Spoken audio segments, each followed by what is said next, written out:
Togo est fou. Le Togo à votre portée.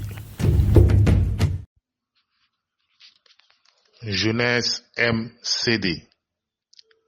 Nous devons savoir que l'appareil électoral pour les élections législatives et régionales prévues pour cette année est mis en marche depuis un moment. Conformément aux tests en vigueur, la date d'ouverture et de clôture d'établissement de la liste électorale a été fixée par décret, prise en Conseil des ministres le mercredi 5 avril 2023. Donc, le gouvernement togolais a décidé en Conseil des ministres que le recensement électoral en vue des législatives et des régionales de 2023 se tiendra du 9 avril au 3 juin 2023.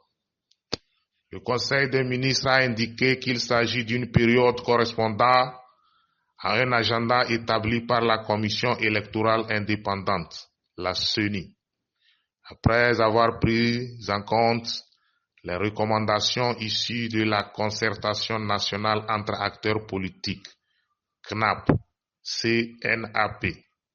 Ainsi, les Togolais en âge de voter sont invités à s'enrôler sur les listes électorales sur cette période d'un peu plus d'un mois afin d'élire les prochains députés et sénateurs.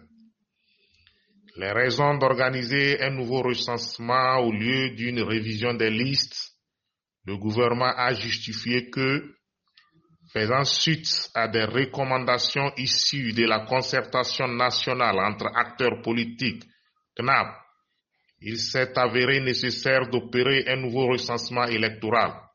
C'est dans ce cadre que ce décret est adopté pour ouvrir la période de recensement électoral. La phase du recensement sera précédée de la formation des agents de recensement, les opérateurs de saisie bien sûr. Une fois le recensement effectué avec l'inscription des électeurs, la CENI établira les listes électorales pour aller aux élections. Jeunesse MCD.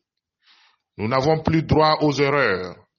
Faisons une politique réfléchie.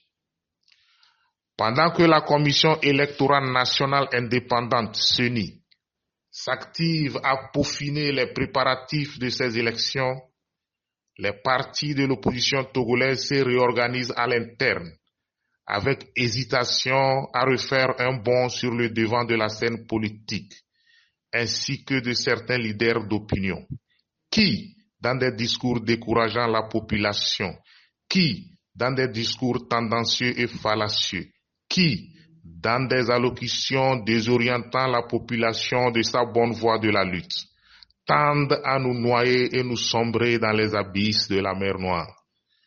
Nous savons certes qu'il y a toujours eu des irrégularités avant, pendant et après les élections, mais cela ne doit pas être synonyme d'un abandon de notre part. La confiance en soi, la détermination doivent nous caractériser dans cette lutte. Le découragement n'est pas togolais.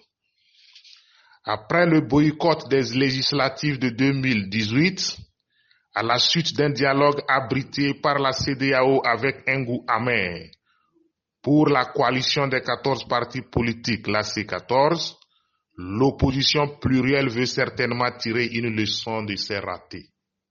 Jeunesse MCD.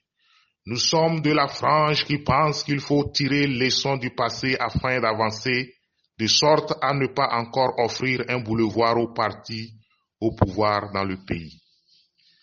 Je convie toutes les fédérations de la jeunesse MCD, sur toute l'étendue du territoire national et au-delà de nos frontières, à la détermination, au courage, dans la sensibilisation et mobilisation dans le compte de notre cher parti, le MCD. Il y aura toujours des poches de résistance, des provocations dans votre travail de sensibilisation et mobilisation. Soyez imperturbables, tenaces, modérés et respectueux dans vos propos et au finish jouez au fair play politique. Persuadez-les à se faire enregistrer sur les listes électorales Au-delà de toute considération, c'est un acte citoyen. Aux indécis, soyez tendres avec eux et conseillez-les à leur venue d'aller s'inscrire et enfin prendre les cartes d'électeurs à titre conservatoire. Que Dieu bénisse le MCD. Bonne fête de Pâques à tous.